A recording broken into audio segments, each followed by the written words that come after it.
Hello, my friends. AmyR here with Prairie Paper and Ink. Welcome back to the face and the card making space and more Halloween cards. At the end of the video, I will have a link to my playlist of my 2024 Halloween series. So far, like a dozen-ish videos in there, and we'll just see how many more get added. So I'm using a couple of new products from the Simon Says Stamp Stamptember release, along with a couple of oldie but goodie favorites of mine. And we're going to do some embossing with 3D embossing folder, with a bit of ink, some sprays, glitter, all the fun things. Really kind of simple-ish. And a couple of the items are not Halloween related at all, because that's something also I like to do, is kind of combine very much non-Halloween products with a little bit of Halloween and see what happens. So, as always, I will have links to all the things in the description box below the video. My links are affiliate links. That just means that if you use one of my links, if you click on it, end up placing an order, I get a little kickback from that at no extra cost to you. So it helps pay the bills, keeps the channel going, etc. This post is also, like this video, is part of a blog post that is part of a huge blog party. It's not really a hop per se because there are a ton. As of filming this intro, I'm not sure how many are involved, but there is a lot of makers involved to share inspiration for this release. So my blog post will be linked, as always, below. Definitely check it out because there's like codes and tons of inspiration. So check all that out. And yeah, let's get into making these cards. So I am starting off with the Droopy Web 3D embossing folder from Simon. They did have, as of doing this voiceover, it was out of stock. I'm not sure if and when it'll be restocked. They have a previously released web embossing folder that I've used in other Halloween videos that came out a few years ago. So either one will work. And I lightly misted my cardstock with water. That just softens the fibers a bit, gets you a little better embossed impression. Again, lightly mist it. It doesn't need to be soaking wet. And then for me and my Anna Griffin EMPRESS die cutting machine and the Simon Says Stamp 3D embossing folders, because thicknesses of folders varies by brand, what works for me is the folder and one cutting plate. And then we're good to go. So I embossed it.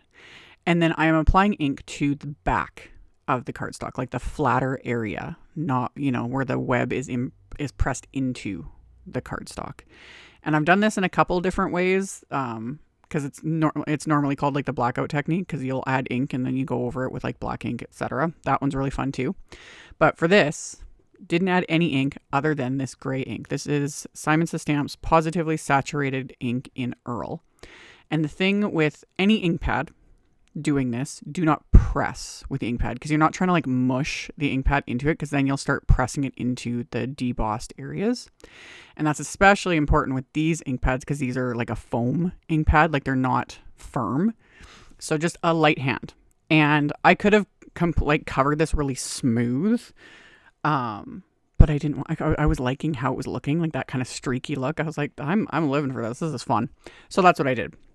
And it'll still lighten a bit and smooth out a bit as it dries, because that's what these inks do. But yeah, I like the streaky look. It's fun with Halloween stuff. So I did that. And then I pulled out the Frozen Fog Distress Mica Stain. Love.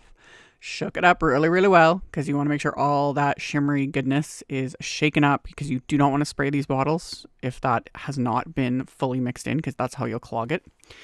And put these into my splat box, and then I just held the mister fairly high up and lightly sprayed those backgrounds so that they're super shimmery, and I'll show that at the end of the video.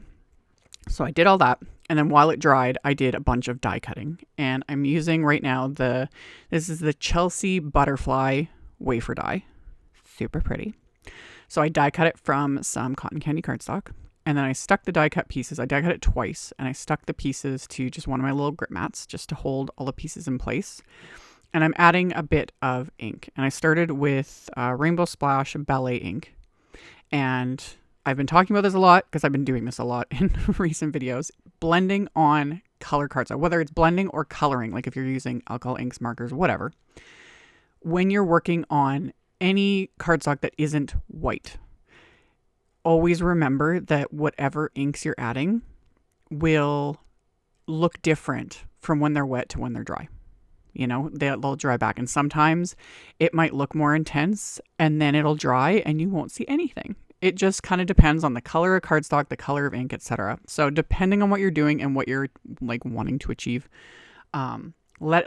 test it out first. If there's a certain, look you want to go for, or if you're not sure if the ink's going to show up after it's dry, use a scrap cardstock, add the ink of choice or marker or whatever, let it dry, and then come back to it. So I blended Ballet ink, and then I added some Princess ink with a little blending brush, kept it kind of light hand, and it'll dry back a little bit more because it's still a bit wet here, like on screen. And then I'd also die cut black cardstock and Simon's matte silver cardstock with this butterfly. So then I could kind of mix and match with these different pieces because the die cuts the wings, the little edger, like the edges of the wings, like the detail, and the body. So then I've got all these little pieces I can kind of puzzle back together to create my butterflies. And my original plan was just to have these pink ones with the matte silver details on the wings and then the body in black. But I then decided I was like, ooh, black butterflies with the pink details would look super cool. So I did that too. So super easy to assemble these. I just glued everything together with craft tacky glue. So for the butterflies, I did the black bodies, and then all those little pink bits that I had blended, which was perfect, could add to the edges of all the wings. And then I used the silver bodies. And so whatever I had left over, like those silver butterflies, I put stuff like that. I just put back in the package with the wafer die because I'll use it for a future project, Or I could have done a bigger card to fit these because you'll see I did A2 size cards. This butterfly die is a good size. Love it. Can't go wrong with butterflies, in my opinion. And they're like snowflakes. You can have a bajillion of them. I have so many butterfly wafer dies. It's ridiculous, and I love them all. Anyway, so I did that. My backgrounds are dry, so I'm going to add baker's twine, of course. So I'm going to wrap some baker's twine around my backgrounds. And you can kind of see it when it hits the light, the shimmer from the mica stain. Love it. Love it so much. So wrap the baker's twine around. Started the knot, use my reverse tweezers to hold that in place, and then I make my bow, fiddle with it, get it the way I want it, pull it tight, remove the tweezers, pull it tight again, and then I can trim the ends off. So I did all of that, and then I'm going to start adhering my little butterflies. And the sentiments I chose is an oldie but goodie set. It's the reverse Halloween sentiment strips by CZ Design. These came out, I don't even remember how many years ago. I've repurchased these so many times. It's kind of nuts. And I had trimmed them down off camera, the ones I wanted to use, trimmed it down and then cut it into two pieces because the Halloween love was on one line. So I trimmed it down with my paper trimmer and then cut it into two so I could adhere it just like so. And I used just some thin foam squares to pop those into place. And then I also used the Ooh La La butterflies, which I showed in another recent video. This is one of the new ones. There's also the oldie but goodie favorite of mine, the flickering butterflies wafer die. And I mentioned that in the other video. Those ones are slightly smaller than these. So like I said, you can never have too many wafer dies for butterflies. Options. Hooray. Anyway, I die cut those from some Tonic black glitter cardstock, as well as scraps of the cotton candy cardstock, which is what I'll use on the inside. I adhered one of the sentiments to the inside of my cards from that reverse Halloween sentiment strips. And my card is a top folding A2 white note card, kind of same old. And then I adhered the remaining black glitter butterflies that I die cut. And then I die cut some scraps of that cotton candy cardstock with that same Ooh La La butterfly die set, and adhered those to the inside of my card. And then adhered the card front to the card base, again just using craft tacky glue, and this will completely cover my my card base with this card front because I didn't trim it down or anything like that. So got that adhered into place. And then as my final bit of embellishment, I pulled out my Tonic Nouveau Aqua Shimmer pen. I've used this in many videos over the years. I have backups of these. I love this. It is just clear, shimmery goodness. And again, don't lick the artwork, man. People always ask, do you seal this? Does it stay on? I find it stays on, but just Just don't lick the artwork, you know? The only thing to remember with this is if you're applying it over anything water-based inks, markers, etc., it will reactivate it. So just be aware of that. With these, the pink butterflies and the ink I'd added to it, it's fine. I'm not concerned about that, but just be aware of that because it is a liquid product, you know? So if you're applying it over something that you've inked or watercolored or whatever, and it is water-based, you know, water reactive, whatever, this can reactivate that and either move it around or slightly change the color or whatever. But I painted it onto the butterflies and it really shows up in the black. I will show, of course, with my flashlight because the sparkle is amazing. Amazing. Lerf. So I painted the like kind of the centers, like the base of the wings with these. And then I also painted the black butterfly bodies with this because it's another one of those things. Once you get started, it's really hard to stop because it's like the shimmer is amazing.